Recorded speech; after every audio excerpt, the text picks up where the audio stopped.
Olá, aqui é o professor Ellison e nessa videoaula falarei por que economizar é importante. Em se tratando da criação de bons hábitos financeiros, podemos resumi-los em dois grandes grupos. O primeiro deles trata de hábitos ligados a economizar, foco da presente etapa de estudos. Dentro desse contexto, iremos discutir questões ligadas às despesas realizadas durante o mês.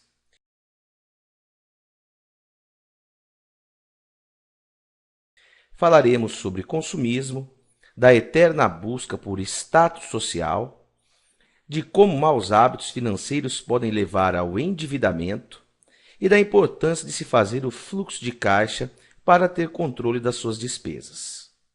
Também daremos dicas de como economizar, além de refletir sobre a aquisição de bons hábitos financeiros e eliminação dos ruins. O segundo grupo de hábitos se refere a ganhar e investir dinheiro. Nessa parte, trataremos não só de aumentar a receita, como também da possibilidade de investir o excedente em aplicações que remunerem adequadamente o capital. Discutiremos sobre a qualidade de diferentes ativos possíveis de serem adquiridos durante a vida e de diversas características em relação a investimentos, como risco, retorno, custos e tributação. Veremos também questões relacionadas ao tripé dos investimentos, que significam juros, tempo, montante aplicado por mês. Ou seja, a partir de agora, colocaremos em prática todos os conceitos aprendidos com o objetivo de incorporar bons hábitos financeiros, ok? Sendo o foco de nossa videoaula falar sobre a importância de economizar dinheiro, lançarei mão de dois instrumentos financeiros que nos ajudarão muito no entendimento sobre o assunto. São eles: balanço patrimonial e fluxo de caixa. Antes de explicar tais ferramentas, gostaria de salientar que tratarei dos conceitos de maneira a facilitar o entendimento daqueles que não são da área de finanças. Há anos utilizo essa abordagem simplificada e a receptividade tem sido ótima. Até mesmo contadores que tiveram contato com esse conteúdo e possuem um olhar muito mais abrangente sobre o tema, concordaram que a simplicidade de exposição não compromete os conceitos em si e é de fácil assimilação para aqueles que precisam entender apenas as finanças pessoais. Dado esse aviso, vamos começar nosso estudo sobre balanço patrimonial. Essa ferramenta financeira tem a função de mostrar tudo o que uma pessoa tem e deve. A tabela a seguir representa um balanço patrimonial em que do lado esquerdo encontramos os ativos que a família possui, como casa, carro, caderneta de poupança, ações de determinada empresa. Já do lado direito encontramos os passivos, que significam tudo o que uma pessoa ou uma família deve, sejam essas dívidas, financiamentos, empréstimos pessoais, o rotativo do cartão de crédito ou cheque especial. Resumindo, para fazer um balanço patrimonial familiar, basta levantar o valor de tudo que se tem e colocar na coluna dos ativos, e depois verificar o saldo de todas as dívidas e discriminá-las na coluna dos passivos. Mais à frente, veremos a importância desse conhecimento para as finanças pessoais. Com relação ao fluxo de caixa, ele mostra as entradas e saídas de dinheiro ao longo do tempo. No fluxo, não interessa qual o valor do carro, por exemplo. Isso é uma informação de balanço patrimonial. Aqui, o importante é saber o quanto seu carro gasta diariamente, anotando o valor de cada abastecida de combustível, de cada lavagem, manutenção ou troca de óleo. Quando fazemos tais anotações todos os dias, do que entrou e saiu de dinheiro, é possível resumir essas informações como na tabela a seguir. Nesse resumo do fluxo de caixa, na parte superior se encontra todo o dinheiro ganho em determinado mês.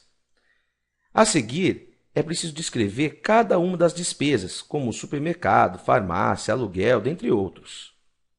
Por fim, fazendo a subtração das receitas menos as despesas, temos a receita líquida. Ela mostra se a pessoa gasta mais do que ganha ou não. Essa informação também nos será bastante útil nas explicações dos próximos slides. De forma a deixar os conceitos de balanço e fluxo mais claros, façamos uma analogia bem interessante. A figura que você está vendo representa uma caixa d'água que abastece uma casa. De início, ela está cheia. E a pergunta que eu faço é: a situação dessa caixa d'água oferece conforto aos moradores da casa a qual ela abastece? À primeira vista, poderia parecer que sim.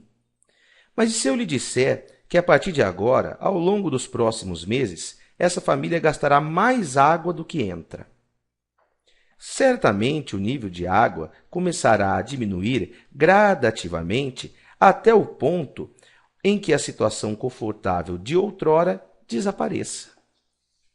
Nesse momento, podemos fazer uma analogia entre esse exemplo e as ferramentas financeiras que apresentamos anteriormente. Se tirarmos uma foto do nível de água em determinado momento, essa imagem tem uma relação direta com balanço patrimonial. Isso porque, quando construímos nosso balanço pessoal, levantamos tudo o que temos e devemos, num momento específico. Já o fluxo de caixa não poderia ser identificado em uma simples foto. Seria preciso uma filmadora para mostrar o quanto entra e sai de água ao longo do tempo. O que já podemos concluir nesse momento é que, para uma família, ter bastante água na caixa hoje não significa conforto, pois esse tal conforto almejado vai depender de como será o fluxo de água no futuro. Para as finanças pessoais, a boa administração do fluxo de caixa mostra-se fundamental para o sucesso financeiro de longo prazo. Veja se a frase a seguir faz sentido.